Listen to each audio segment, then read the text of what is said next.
शांताकारं भुजगशयनं पद्मनाभं सुरेशं विश्वाधारं गगनसदृशं मेघवर्णं शुभांगं लक्ष्मीकान्तं कमलनयनं योगीभिर्ध्यानगम्यं वंदे विष्णुं भवभयहरं सर्वलौकिकनाथम। ओम नमो नारायण। चैत्र मास के कृष्ण पक्ष में आने वाली एकादशी है पाप मोचनी एकादशी। और आज की इस वीडियो में आप जानेंगे पाप मोचनी एकादशी की पूजा विधि और सुनेंगे पाप मोचनी एकादशी की व्रत कथा। अपने नाम के अनुरूप ही ये एकादशी सभी प्रकार के पापों का नाश करने वाली एकादशी है। इसलिए जो भी भक्त, जो भी मनुष्य अपने पापों का प्रायश्चित करना चाहते हों, अपने पापों का नाश चाहते हों, उन्हें श्रद्धा और भक्ति भाव से आज के दिन भगवान श्री हरि की विधिवत पूजा अर्चना करनी चाहिए और संभव हो तो उपवास भी रखना चाहिए। जो लोग उपवास ना रख पाए उन्हें भी आज के दिन विधिवत पूजा करके व्रत की कथा अवश्य ही पढ़नी और सुननी चाहिए। आइए जान लेते हैं तिथि और शुभ मुहूर्त के बारे में। जानते हैं कि एकादशी का व्रत कब रखना चाहिए, कब खोलना चाहिए। एकादशी और द्वादशी तिथि के दिन सूर्योदय और सूर्यास्त का समय क्या रहेगा, एकादशी और द्वादशी तिथि कब से कब तक रहेगी, साथ ही एकादशी व्रत में जो सबसे महत्वपूर्ण होता है पारण का मुहूर्त, वो पारण मुहूर्त कब से कब तक रहने वाला है। पाप मोचनी एकादशी का व्रत रखा जाएगा 28 मार्च सोमवार के दिन और इस दिन भगवान श्री हरि के साथ साथ माँ लक्ष्मी जी की भी पूजा करनी चाहिए। जिस घर में भगवान श्री हरि के साथ माँ लक्ष्मी जी की भी पूजा होती है वहाँ सदा सुख समृद्धि बनी रहती है। एकादशी तिथि प्रारंभ होगी 27 मार्च रविवार की शाम 6:05 से, जिसकी समाप्ति होगी 28 मार्च सोमवार की शाम 4:15 पर। एकादशी व्रत के नियमों का पालन एक दिन पहले यानी कि दशमी तिथि से ही प्रारंभ हो जाता है। 28 मार्च को सोमवार के दिन सूर्योदय का समय रहेगा सुबह 6:27 और सूर्यास्त का समय रहेगा शाम 6:36 पर। एकादशी के दिन ब्रह्म मुहूर्त में उठकर स्नान करने के साथ ही सूर्य देवता को भी जल अर्पित करना चाहिए। द्वादशी तिथि प्रारंभ होगी 28 मार्च सोमवार की शाम 4:16 से, जिसकी समाप्ति होगी 29 मार्च मंगलवार की दोपहर 2:38 पर। हरिवासर का समय सोमवार की शाम को ही समाप्त हो जाएगा। 29 मार्च मंगलवार को द्वादशी तिथि के दिन सूर्योदय का समय रहेगा सुबह 6:26 और सूर्यास्त का समय रहेगा शाम 6:37 पर। द्वादशी तिथि के दिन व्रत का पारण हमेशा शुभ मुहूर्त में ही करना चाहिए। व्रत पारण का शुभ मुहूर्त रहेगा 29 मार्च मंगलवार को सुबह 6:27 से लेकर 8:48 तक। व्रत का पारण हमेशा सूर्योदय के बाद ही द्वादशी तिथि को किया जाता है और हरिवासर का समय बीतने के बाद ही करना चाहिए। भूले से भी हरिवासर के समय एकादशी व्रत का पारण नहीं किया जाता है। जब कभी भी द्वादशी तिथि को सुबह के समय हरिवासर का समय रहता है तो ऐसे में दोपहर के बाद का मुहूर्त व्रत पारण का होता है। पाप मोचनी एकादशी के दिन जो भी भक्त उपवास रखना चाहते हैं उन्हें एक दिन पहले ही दशमी तिथि से नियमों का पालन प्रारंभ करना चाहिए। दशमी तिथि को शुद्ध सात्विक भोजन ग्रहण करना चाहिए। गृहस्थ लोगों को ब्रह्मचर्य का पालन करना चाहिए। दशमी तिथि को सूर्यास्त से पहले पहले ही भोजन ग्रहण कर लेना चाहिए और तुलसी दल भी तोड़कर रख लेने चाहिए, क्योंकि एकादशी के दिन तुलसी दल नहीं तोड़े जाते हैं और भगवान श्री हरि अपना कोई भी भोग बिना तुलसी दल के स्वीकार नहीं करते हैं। और इस बार क्योंकि दशमी तिथि को रविवार का दिन है तो ऐसे में रविवार के दिन भी तुलसी दल नहीं तोड़े जाते हैं। इसके लिए आपको शनिवार के दिन ही तुलसी दल तोड़कर रख लेने चाहिए थे, जो कि आपको मैं इससे पहले की वीडियो में भी बता चुकी हूँ। रविवार के दिन आप जो भी भोजन करें उसमें लहसुन प्याज का प्रयोग बिल्कुल नहीं होना चाहिए। मसूर की दाल का और बैगन का सेवन भी एकादशी व्रत रखने वाले लोगों को दशमी तिथि के दिन नहीं करना चाहिए। एकादशी के दिन चावल का प्रयोग पूर्णतः निषेध होता है। यहाँ तक कि अक्षत में भगवान श्री हरि को चावल भी अर्पित नहीं किए जाते हैं। एकादशी के दिन सुबह हाथ में जल या पुष्प लेकर भगवान का ध्यान करते हुए एकादशी व्रत का संकल्प इस प्रकार लेना चाहिए कि हे प्रभु, आज पूर्ण श्रद्धा और भक्तिभाव से मैं चैत्र मास के कृष्ण पक्ष की पाप मोचनी एकादशी का व्रत करने जा रही हूँ। हे श्री हरि, जाने अनजाने में यदि मैंने किसी का दिल दुखाया हो, मुझसे कोई भी पाप या गलती हुई हो तो उसके लिए मुझे क्षमा कीजिएगा। मुझ पर और मेरे परिवार पर सदा अपना आशीर्वाद बनाए रखिएगा। एकादशी व्रत को करने में कोई भी बाधा, कोई भी विघ्न मुझे ना आए, ऐसा आशीर्वाद आप मुझे प्रदान कीजिए। इसके बाद आप स्नान आदि से निवृत्त होए। संभव हो तो इस दिन पीले वस्त्र पहनकर पूजा करनी चाहिए, क्योंकि भगवान श्री हरि को पीला रंग अत्यंत प्रिय होता है। इसलिए भगवान श्री हरि को पीले वस्त्र अर्पित किए जाते हैं, पीले फल, पीले फूल अर्पित किए जाते हैं। फलों में आप कोई भी मौसमी फल अर्पित कर सकते हैं या फिर आप केवल केले का फल भी भगवान श्री हरि को भोग में लगा सकते हैं। भगवान श्री हरि को चंदन का तिलक लगाएं, धूप दीपक जलाएं। सबसे पहले तो गणपति भगवान की पूजा की ही जाती है, ये बात तो आप सभी को पता ही है। फिर माँ लक्ष्मी जी को सिंदूर अर्पित करें, श्रृंगार की सामग्री उन्हें अर्पित कर सकते हैं और माँ लक्ष्मी जी को लाल फूल अर्पित किए जाते हैं। माँ लक्ष्मी जी को ओम श्री लक्ष्मी नमः इस तरह मंत्र का जाप करते हुए जो भी सामग्री है वो अर्पित करनी चाहिए और ओम नमो नारायण या ओम नमो भगवते वासुदेवाय नमः इस मंत्र का जाप करते हुए भगवान श्री हरि को फल फूल अर्पित किए जाते हैं। फिर पूजा करते समय विष्णु चालीसा का पाठ करना चाहिए।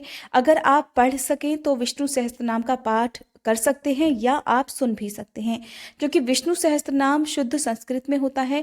तो जो लोग संस्कृत में पाठ ना कर पाए वो हिंदी अनुवाद भी पढ़ या सुन सकते हैं। साथ ही व्रत की कथा पढ़ी और सुनी जाती है, फिर आरती करके भगवान को भोग लगाया जाता है और फिर अपना व्रत प्रारंभ किया जाता है। व्रत रखने वाले मनुष्यों को दिन भर हो सके तो मौन रहकर या कम से कम बोलकर इस दिन लगातार भगवान श्री हरि का ध्यान करते हुए व्रत रखना चाहिए। जाने अनजाने में कोई भी गलती ऐसी नहीं होनी चाहिए जिससे आपका व्रत खंडित हो सके। झूठ, चोरी, पाप, दूसरों की बुराई से आज के दिन पूरी तरह से दूर रहना चाहिए। एकादशी के दिन घर में किसी प्रकार का तामसिक भोजन नहीं बनना चाहिए, चाहे आपने व्रत किया हो या ना किया हो। यदि आप चाहते हैं कि भगवान श्री हरि आपसे प्रसन्न रहें तो आपको एकादशी के नियमों का पालन करना चाहिए। एकादशी की रात को जितनी देर संभव हो उतनी रात तक भजन कीर्तन करना चाहिए। रात्रि जागरण हो सके तो करना चाहिए और उस बिस्तर का त्याग करना चाहिए जिस पर आप हमेशा सोते हैं। जमीन पर बिस्तर बिछाकर, जो कि साफ सुथरा धुला हुआ होना चाहिए, उस पर व्रत करने वाले भक्तों को सोना चाहिए। अगले दिन द्वादशी तिथि को सुबह स्नान करने के साथ ही हाथ में जल या पुष्प लेकर दान देने का संकल्प लिया जाता है। फिर अपनी सामर्थ्य के अनुसार जो भी आप सामग्री दान में देना चाहते हो, चाहे अन्न का, वस्त्र का या रुपयों का, उसे आप मंदिर में रखकर पूजा करें, क्योंकि द्वादशी तिथि को बिना दान किए जो व्रत खोलता है उसका व्रत पूर्ण नहीं माना जाता है। इसलिए आप अपनी सामर्थ्य के अनुसार कुछ न कुछ दान जरूर दें। संभव हो तो आसपास के मंदिर में दान में दी जाने वाली सामग्री को दे दें, या फिर आसपास कोई भी जरूरतमंद हो तो उसे दान में सामग्री दे सकते हैं। या अगर आपके लिए ऐसा भी संभव ना हो तो किसी गाय को या किसी भी जानवर को, चाहे कुत्ता हो या छत पर आप पक्षियों के लिए दाना पानी रखें या काली चींटियों के लिए आटा शक्कर डालें। ऐसा करने के बाद ही आपको अपना व्रत खोलना चाहिए। द्वादशी तिथि को भी आपको शुद्ध सात्विक भोजन ही ग्रहण करना चाहिए। इस दिन आप चावल का प्रयोग कर सकते हैं। द्वादशी तिथि को सुबह पूजा करने के बाद आप शाम को भी भोजन ग्रहण कर सकते हैं। आपको ध्यान रखना है कि एकादशी के नियमों का पालन पूरे 3 दिन तक, यानी कि दशमी तिथि से लेकर द्वादशी तिथि तक किया जाता है। जो भक्त पूरी तरह से शुद्ध सात्विक भोजन ग्रहण कर और संयमित जीवन दशमी तिथि से लेकर द्वादशी तिथि तक बिताता है, उसी का पूर्ण फल आपको प्राप्त होता है। इसलिए आप जो भी दान में सामग्री देते हैं वो इस तरह की सामग्री होनी चाहिए कि दूसरों के उपयोग में आ सके। ये थी पूजन विधि की जानकारी। आइए अब रसपान करते हैं पाप मोचनी एकादशी की व्रत कथा का। धर्मराज युधिष्ठिर ने भगवान श्री कृष्ण से कहा, हे मधुसूदन, आपने फाल्गुन मास के शुक्ल पक्ष की एकादशी अर्थात आमल की एकादशी के बारे में मुझे विस्तार पूर्वक बताया। अब चैत्र मास के कृष्ण पक्ष में आने वाली एकादशी का महात्म्य भी बताइए। तब भगवान श्री कृष्ण कहने लगे, हे धर्मराज, चैत्र मास के कृष्ण पक्ष की एकादशी को पाप मोचनी एकादशी के नाम से जाना जाता है। एक बार की बात है, पृथ्वीपति राजा मांधाता ने लोमश ऋषि से यही प्रश्न किया था जो तुमने मुझसे किया है। अतः जो कुछ भी ऋषि लोमश ने राजा मांधाता को बतलाया था वही मैं तुमसे वर्णन करता हूँ, ध्यान पूर्वक सुनो। राजा मांधाता ने धर्म के गुह्यतम रहस्यों के ज्ञाता महर्षि लोमश से पूछा, हे ऋषि श्रेष्ठ, मनुष्यों के पापों का मोचन अर्थात नाश किस प्रकार संभव है? कृपा कर कोई ऐसा सरल उपाय बताएं जिससे सभी को सहज ही पापों से छुटकारा मिल जाए। तब महर्षि लोमश कहने लगे, हे नृपति, चैत्र मास के कृष्ण पक्ष की एकादशी का नाम पाप मोचनी एकादशी है।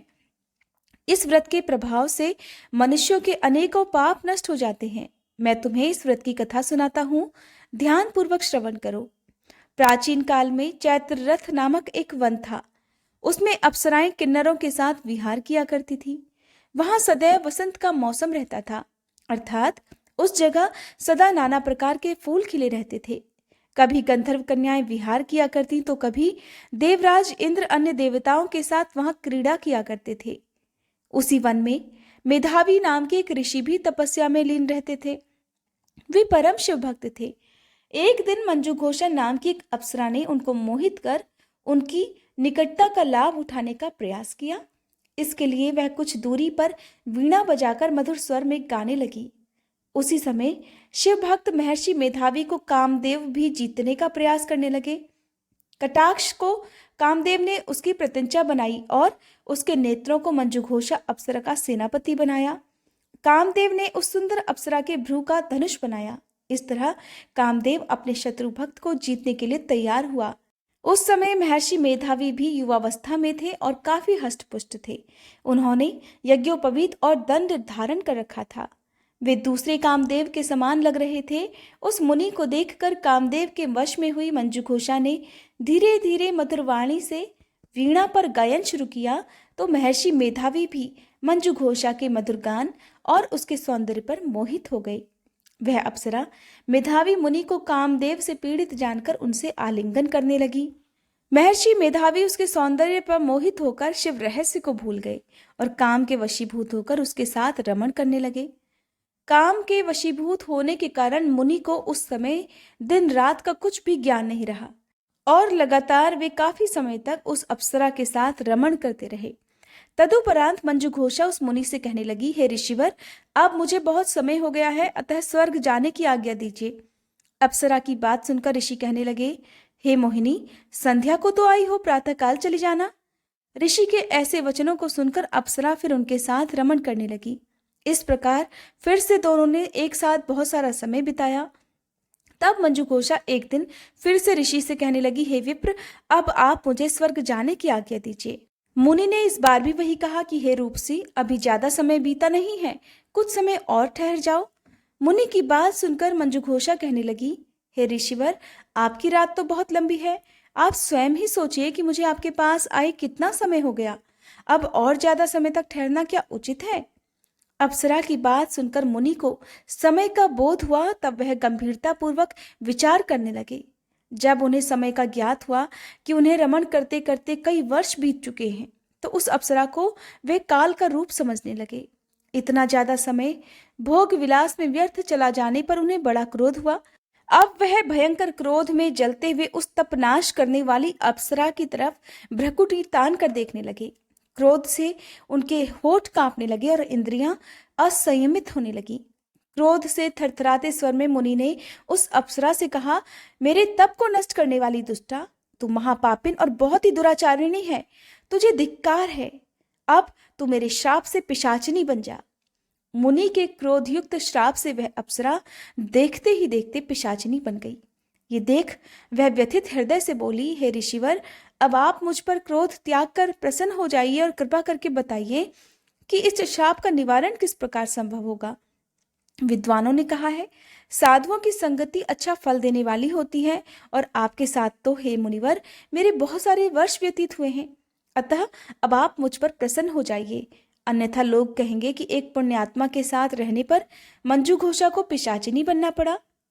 मंजूघोषा की बात सुनकर मुनि को अपने क्रोध पर अत्यंत ग्लानि हुई, साथ ही अपनी अपकीर्ति का भय भी हुआ। अतः पिशाचिनी बनी मंजूघोषा से मुनि कहने लगे, तूने मेरा बड़ा बुरा किया, परंतु फिर भी मैं तुझे श्राप से मुक्ति का उपाय बतलाता हूँ। चैत्र मास के कृष्ण पक्ष की जो एकादशी है उसका नाम पाप मोचनी है। उस एकादशी का उपवास करने से तुझे पिशाचिनी देह से मुक्ति मिल जाएगी। ऐसा कहकर मुनि ने उसे व्रत का सब विधान समझा दिया। फिर अपने पापों का प्रायश्चित करने के लिए वे अपने पिता च्यवन ऋषि के पास गए। च्यवन ऋषि ने अपने पुत्र मेधावी को देखकर कहा, हे पुत्र, ऐसा क्या किया है तुमने कि तुम्हारे सभी तप नष्ट हो गए हैं, जिससे तुम्हारा समस्त तेज भी मलिन हो गया है?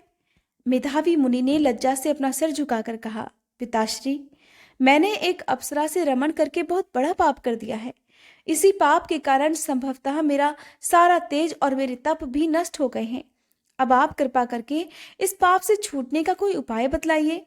तब ऋषि कहने लगे, हे पुत्र, तुम चैत्र मास के कृष्ण पक्ष की पाप मोचनी एकादशी का विधि और विधान से भक्तिपूर्वक उपवास करो तो तुम्हारे सभी पाप नष्ट हो जाएंगे। अपने पिता च्यवन ऋषि के वचनों को सुनकर मेधावी मुनि ने पाप मोचनी एकादशी का विधि पूर्वक उपवास किया, जिससे उनके सभी पाप नष्ट हो गए। मंजू घोषा अप्सरा ने भी पाप मोचनी एकादशी का उपवास करके पिशाचिनी देह से मुक्ति पाई और पुनः अपना सुंदर रूप धारण कर स्वर्गलोक को चली गई। लोमश मुनि कहने लगे, हे राजन, इस पाप मोचनी एकादशी के प्रभाव से सभी पाप नष्ट हो जाते हैं। इस एकादशी की कथा के श्रवण और पठन से 1000 गोदान के फल जितना पुण्य प्राप्त होता है। इस उपवास को करने से ब्रह्म हत्या करने वाले, स्वर्ण चुराने वाले, मद्यपान करने वाले, अगम्यागमन करने वाले आदि भयंकर पाप भी नष्ट हो जाते हैं और अंत में स्वर्गलोक की प्राप्ति होती है। ऐसा कहकर भगवान श्री कृष्ण धर्मराज युधिष्ठिर से कहने लगे, हे धर्मराज, जो भी भक्त जानबूझकर अथवा अनजाने में किए गए पापों का प्रायश्चित चाहता हो और फिर भविष्य में कभी भी इस प्रकार की गलती ना करे, उसे पाप मोचनी एकादशी के दिन विधि विधान से भगवान श्री हरि की पूजा अर्चना कर उपवास रखना चाहिए। धर्मराज युधिष्ठिर को चैत्र मास के कृष्ण पक्ष की एकादशी का महात्म्य बताकर भगवान श्री कृष्ण वहां से अंतर्ध्यान हो गए। प्रेम से बोलिए नारायण भगवान की जय। ये थी आज की वीडियो अगर पसंद आई हो तो वीडियो को लाइक करके चैनल को सब्सक्राइब और बेल आइकन प्रेस करना मत भूलिएगा।